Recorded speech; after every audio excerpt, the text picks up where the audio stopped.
Day 14 is going to be basically a historical touring day.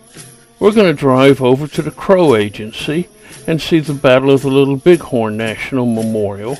Then we're going to go to Pompey's Pillar National Monument and go to Billings to spend the night. Let's get started.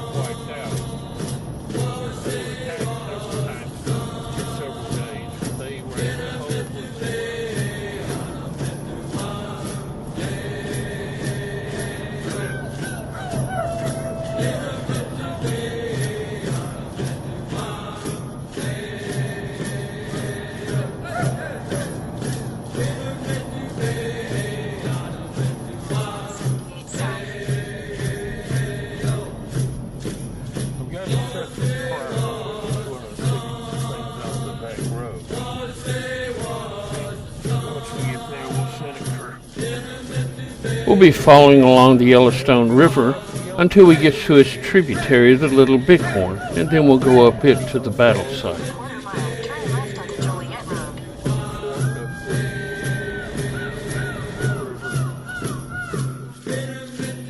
As we get out into the countryside, we can see the typical prairie habitats that would have been here during pioneer time.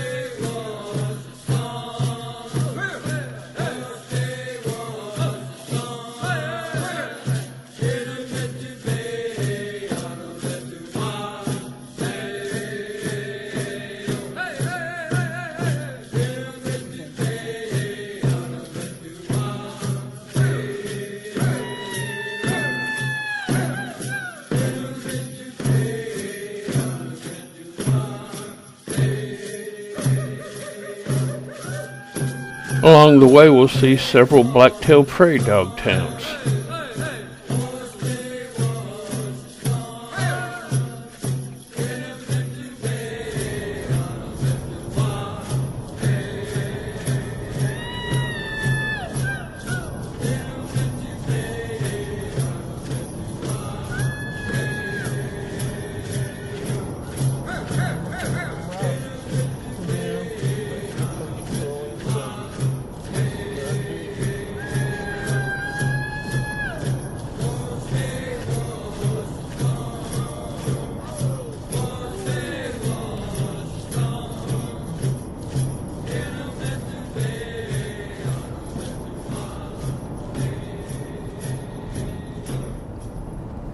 Take the next right.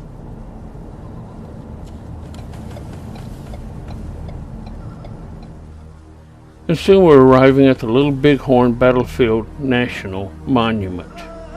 We'll be spending most of the morning there.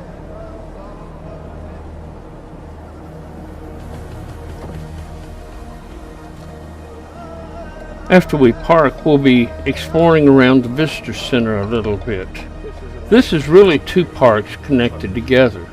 Custard Battlefield, and then connected by road through the Crow Indian Reservation to Reno Benteen Battlefield. We'll be looking at both. There is a national cemetery here for modern burials up through Vietnam, but it's full now. None of these are Custard soldiers. In 1868, the Fort Laramie Treaty with the Sioux Indians gave them the Black Hills, and they would move on reservations. 6 years later, in 1874, Lieutenant Colonel Custer led an expedition into the Black Hills to remove the settlers that had moved in there and to keep it Indian lands. He had about 1,000 soldiers and 600 wagons, along with many news reporters with him. One of his men started gold panning in one of the streams and found gold.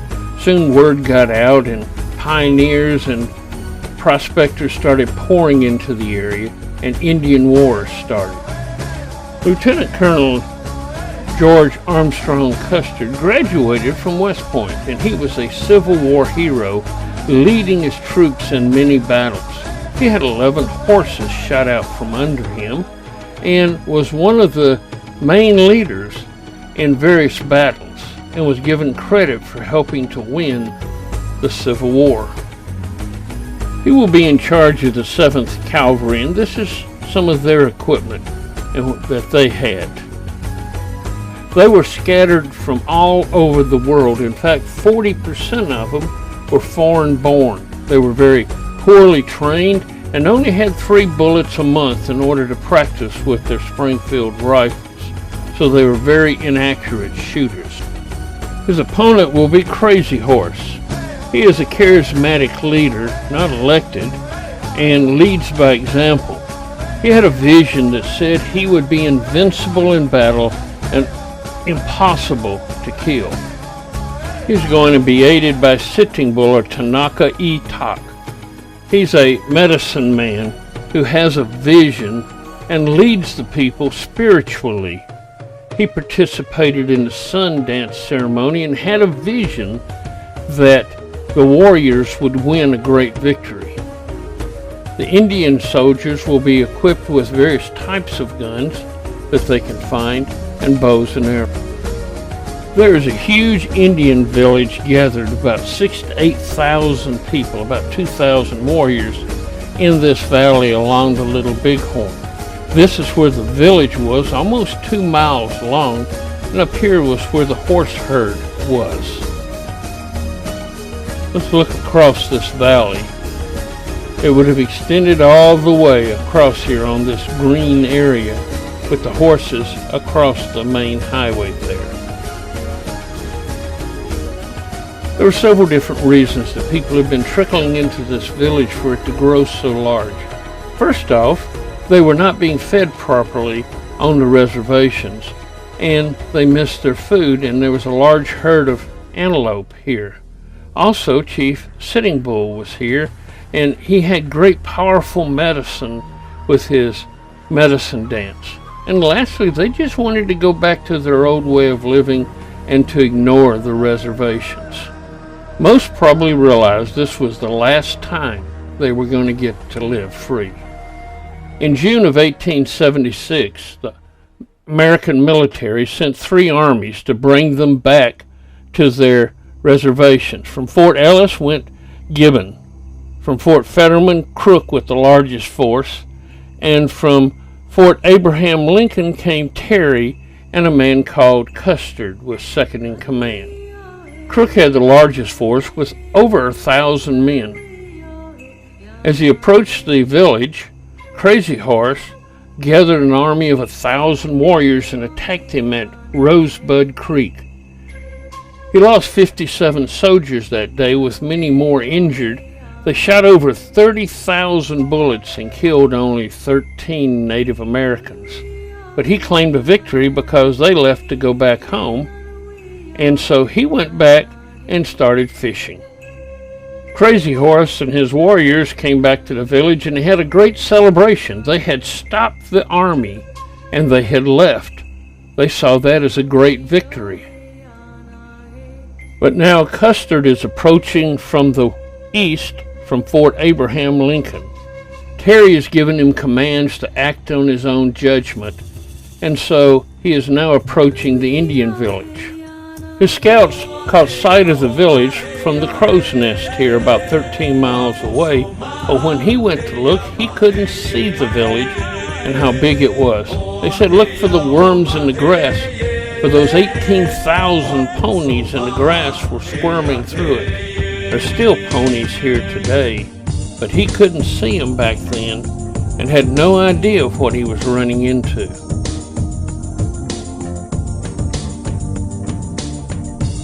The park rangers give lectures on this battle, and let's let one of them tell us what happened now. They're going to scatter. Doesn't matter if there's 5,000 warriors, they're going to run. He orders an immediate attack. He comes off the divide at 12:15. He orders Captain Frederick Benteen off to the south with 3 companies, 130 men. Benteen hates Custer's guts. Has no use for him. He questions his orders. General, if this village is as big as they say it is, we're going to need every man we've got. You have your orders, Benteen. Follow them. You're dismissed. Benteen hates Custer. Custer hates Benteen. Reno hates both of them. Reno and Custer come off the divide, 12 miles out, 7 miles out, 3 miles out to the river. The scout Gerard sees 60 warriors racing to the north. He screams out, "There go your Indians, General, running like the devil." Custer sends immediate orders to Major Marcus Reno. Second in command, Major Reno, the village is just ahead. Move forward at as rapid a gait as you deem prudent. Pitch into anything, and you'll be supported by the whole outfit. Reno crosses the river. He cinches up his equipment, tightens the saddle girths, and charges down towards the village 2.5 miles beyond. He's got 140 men. Inside that camp, it's chaos. They didn't expect any battle. They just whipped George Crook a week before. How come a puny group of soldiers would attack such a big camp? They're caught off guard. The village criers scream out, "Ota! Ota! The chargers are coming! The Long Knives, the Blue Coats!" Old women hobbling on sticks, trying to get away. Young mothers racing around frantically trying to find their children who are swimming and playing. Inside the camp is Sitting Bull. He's 45 years old, too old to fight, but not to lead. He exhorts the warriors on.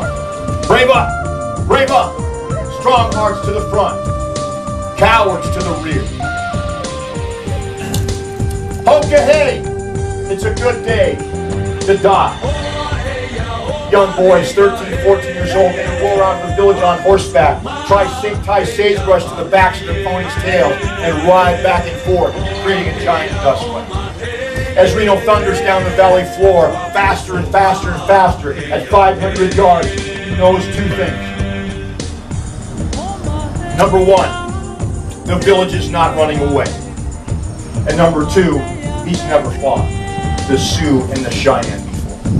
At 300 yards, he screams out, "Halt! Dismount! Form skirmish lines now! Fight on foot!"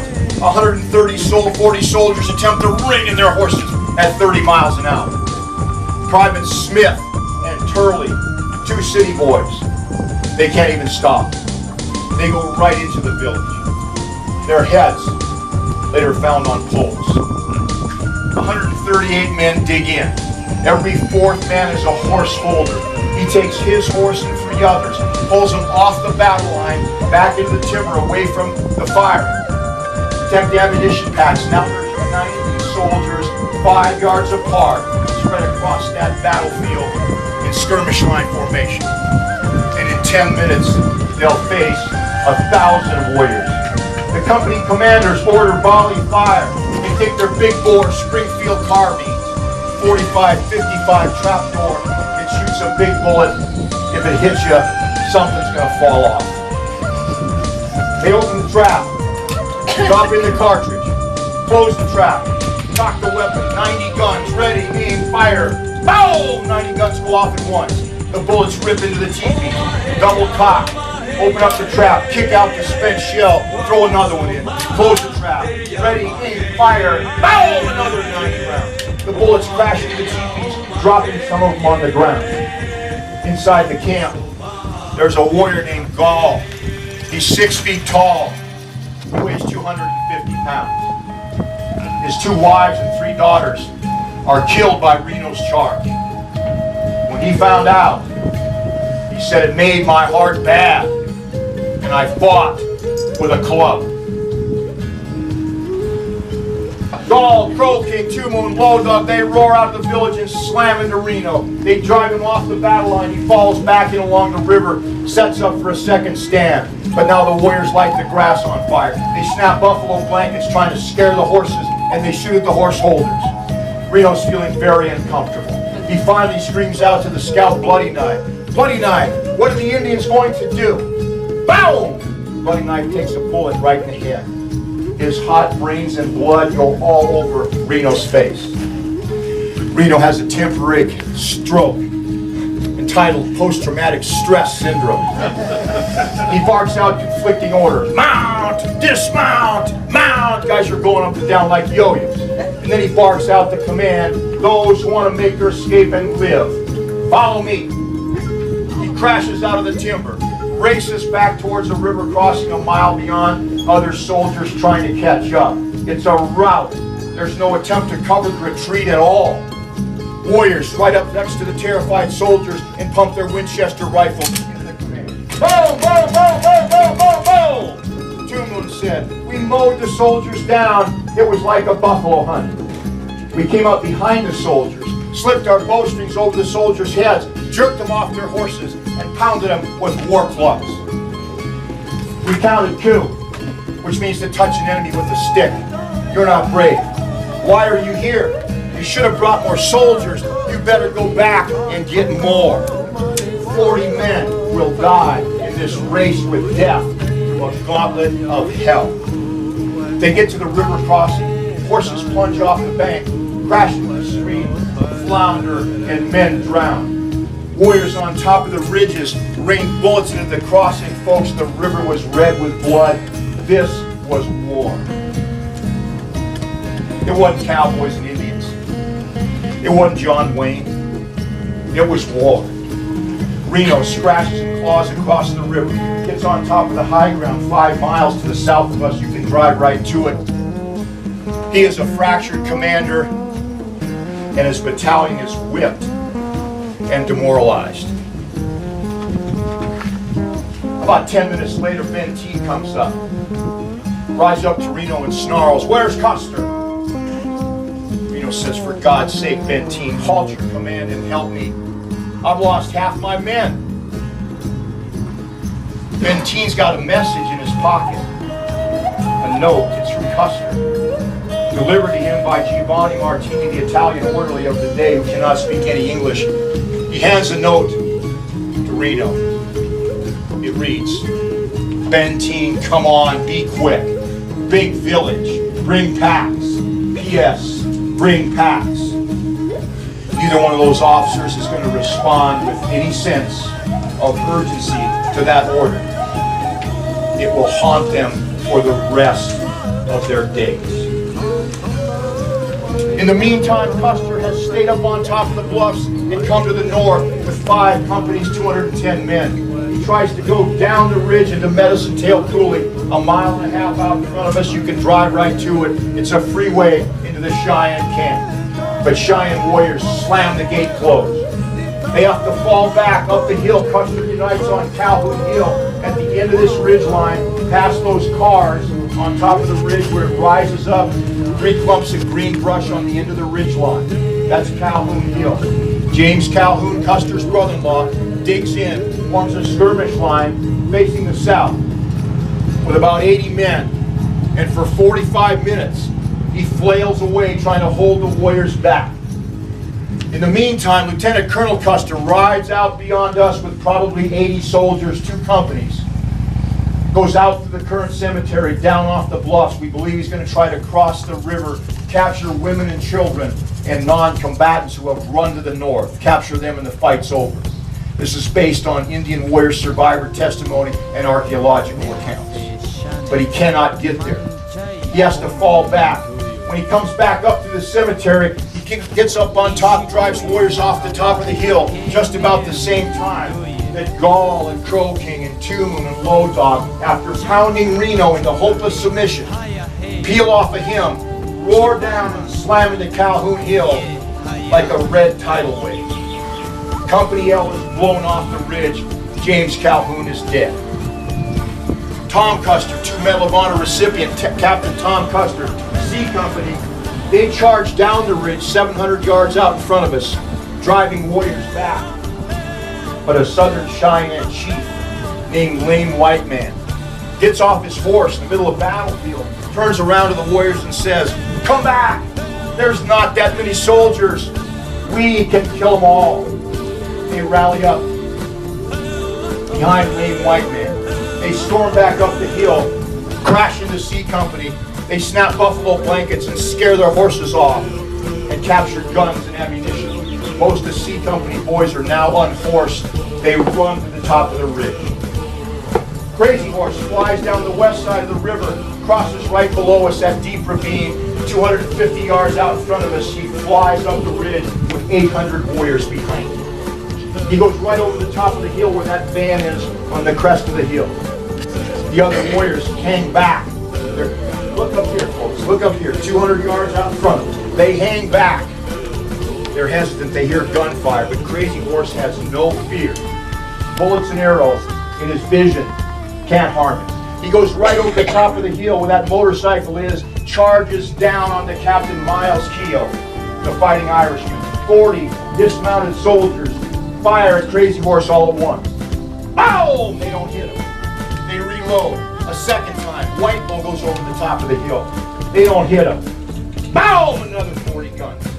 Crazy Horse, White Bull, inspired the other warriors. They pour up over the top of the ridge, charge down onto Keogh, smash into Keogh, and grind Keogh into gall, who's overrun Calhoun from the south. Company I is blown off the planet. I Company extinguished. The other side of the ridge will tell the story. The markers look like corn. Keogh is dead. 3 days later, they'll find Keogh's body, stripped to his socks, but unmutilated. He's Irish Catholic. He's got a big medal around his neck from the Pope. They don't mutilate him like the others. His horse Comanche will survive this fight. 11 battle wounds. The horse is nursed back to health. Follows a command, taken back to Fort Lincoln. That horse will live another 15 years. Became known as the only survivor. Keogh is dead. Calhoun is dead. C Company is crushed. On top of the hill, Lieutenant Colonel Custer digs in, and now the full fury of 2,000 warriors bears down on the last stand. Folks, look up there. 136 years ago, the sky was raining arrows. Gunfire, smoke, yelling, screaming, cursing. More ammo! More ammo! Gall said, the soldiers were fighting good. They were loading and firing and loading and firing, but then about 35 of them or 40 bolted down the hill 100 yards out in front of us. 6 or 7 on horseback, the rest running. We chased them down in a deep ravine and killed them all. 28 men found dead after the battle in a crack in the earth at the bottom of this trail. On top of the hill, it's desperation. 2 Moon, we swirled around the soldiers like water around a stone. The soldiers were fighting good, but then they threw their carbines away. Took out their little guns and tried to kill us. But they shot wildly in the sky as their horses bucked and shied and pulled them all around. A desperate order. Shoot your horse. Boom! A bullet in your horse's head. After the fight, there's 39 dead horses on the ridge. There's nowhere to run to. There's nowhere to hide. And you're not going home. Warriors get closer and closer and closer. Wooden Leg said it looked like 1,000 dogs in a fight. You couldn't tell one from the other. They asked Gall, how long does the battle take? He said about as long as it takes for a hungry man to eat his dinner. And then, the shots.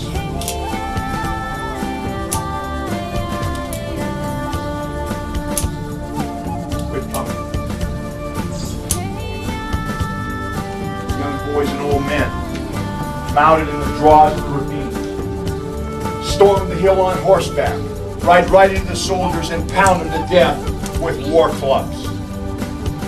Then they roared down to meet Reno and Benteen, who'd made a feeble effort to advance to the sound of the gunfire, drove them back, pinned them down, trapped them for the next 30 hours under siege. Captain Benteen will take over. Or a shell-shocked Reno. It's a groundhog case, men.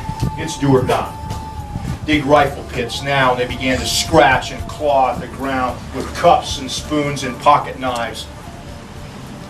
Those rifle pits are still there. 30 hours later, late afternoon, Monday the 26th, the massive village begins to break up, scatter to the south, as they detect the advancing military column of Gibbon and Terry from the north. And by the time the sun goes down Monday evening, there's not a warrior in sight. Captain Benteen has saved 350 men on top of that hill. 53 dead, 52 wounded, 60 to 100 warriors killed in the Battle of the Little Bighorn. It's old. The whole battle started about 3 o'clock when Reno attacked and was over by 5 o'clock with 280 American soldiers dead and 60 to 100 Indians. They buried the American soldiers where they were found, except for the officers, which they took home, and Custer is buried in West Point.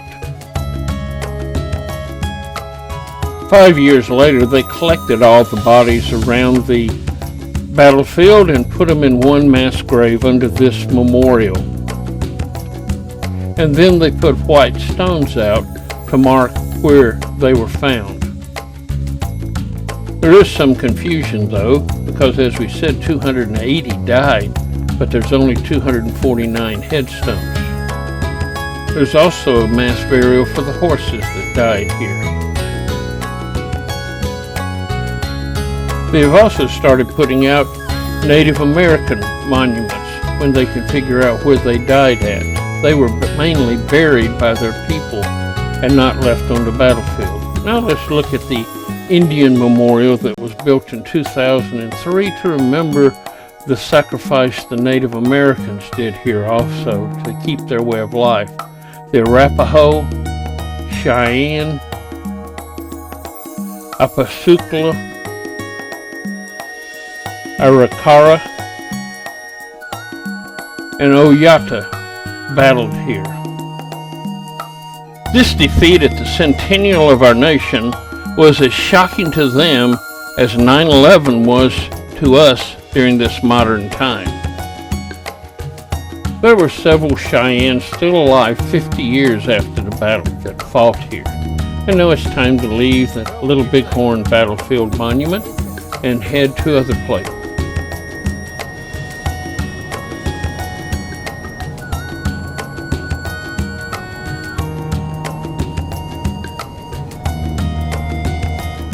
We will now be following the Lewis and Clark expedition again.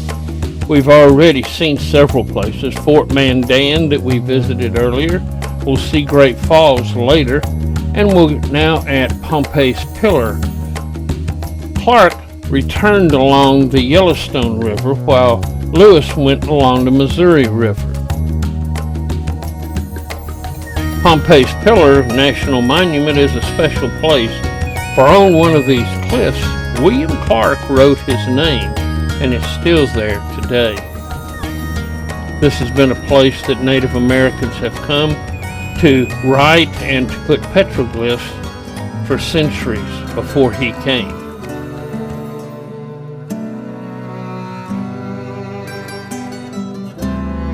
First, we'll look around the Visitor Center some in the museum before heading up to the rock. William Clark was a child of the frontier. He was very accomplished and was a great leader.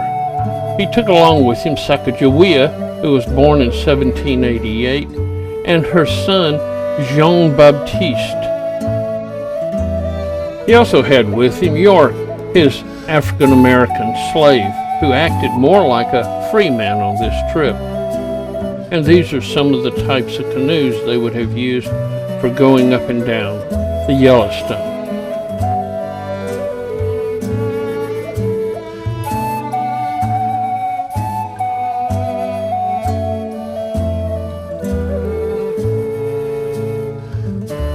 Now it's time to head up the stairs to the cliff and see the signature.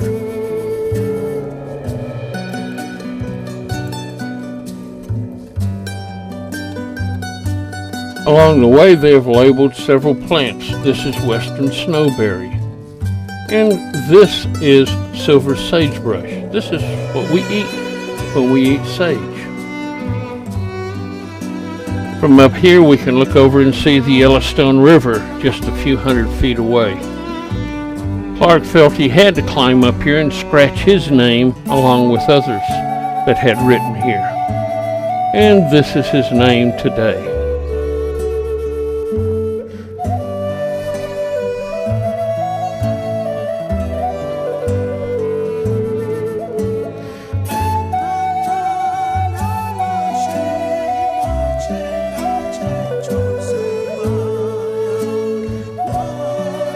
Heading on up to the top, we get a great view from on high. And then it's time to head back down.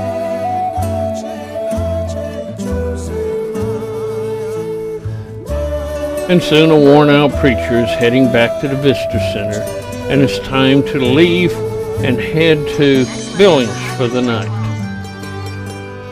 As we leave, there's a coal train heading by.